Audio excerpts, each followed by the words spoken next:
Shri Radhe Radhe Radhe, Radhe Radhe Radhe Shyaman, Shri Radhe Radhe Radhe, Radhe Radhe Radhe Shyaman. He He Govinda, He He Gopala, He He Govinda, He He Gopala, He Vasudeva, He Nityananda, He Vasudeva, He Nityananda, Shri Radhe Radhe Radhe,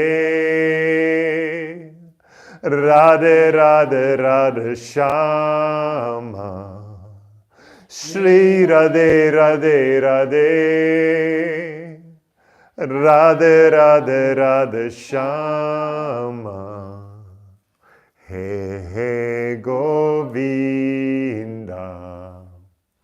He He Gopala, He He Govinda, He He Gopala, He Vasudeva, He Nityananda,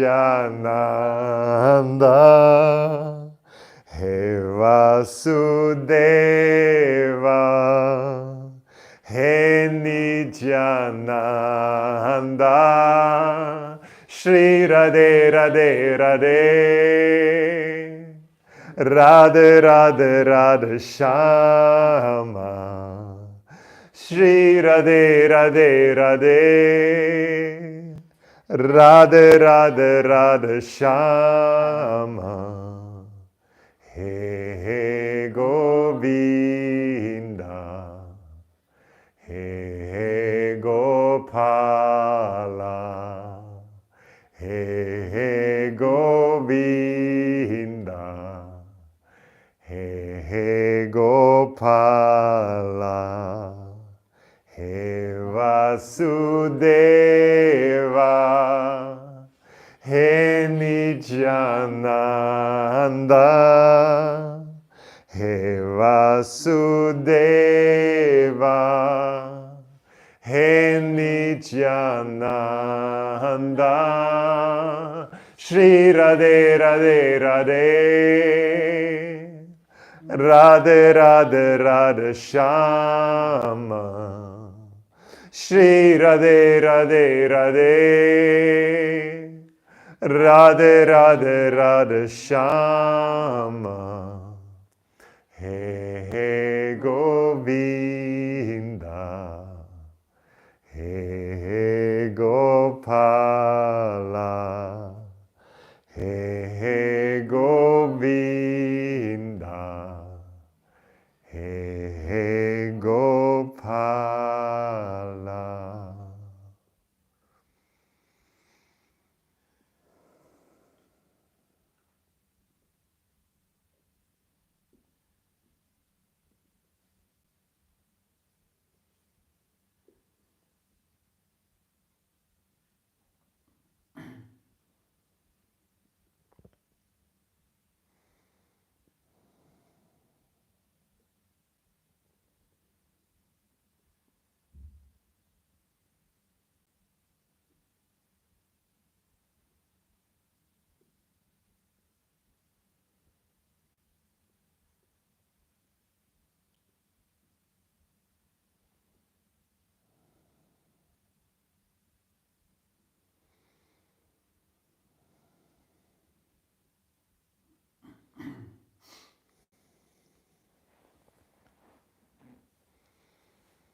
there is a very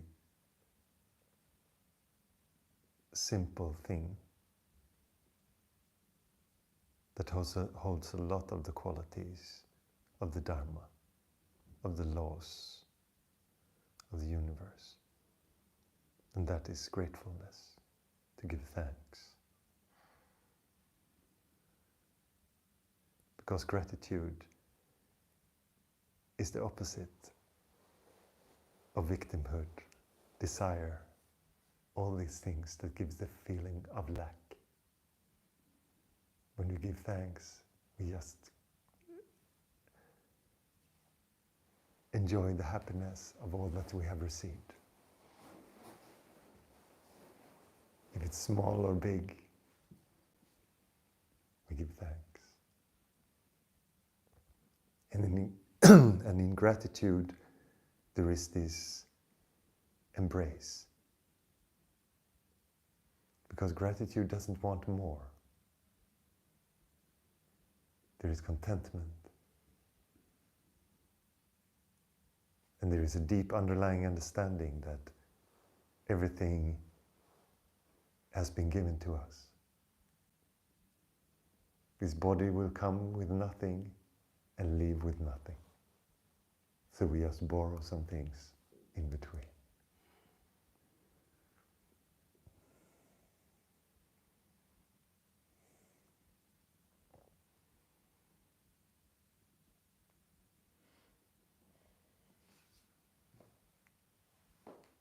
And I always give thanks to my teachers, Swami Shashwat Ji, Ramana Maharshi, of course,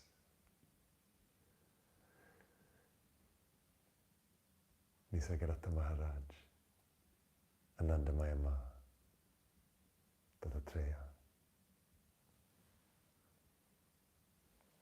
the Buddha, and Shiva.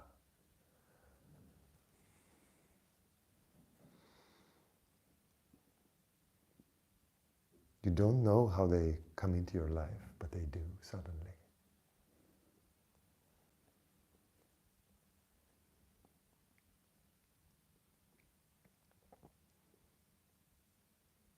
And they start to reside in your heart.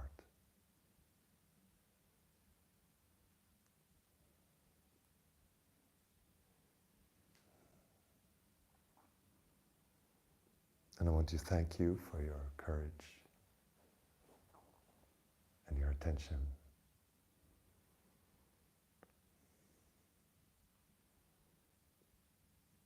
Choosing this instead of Netflix.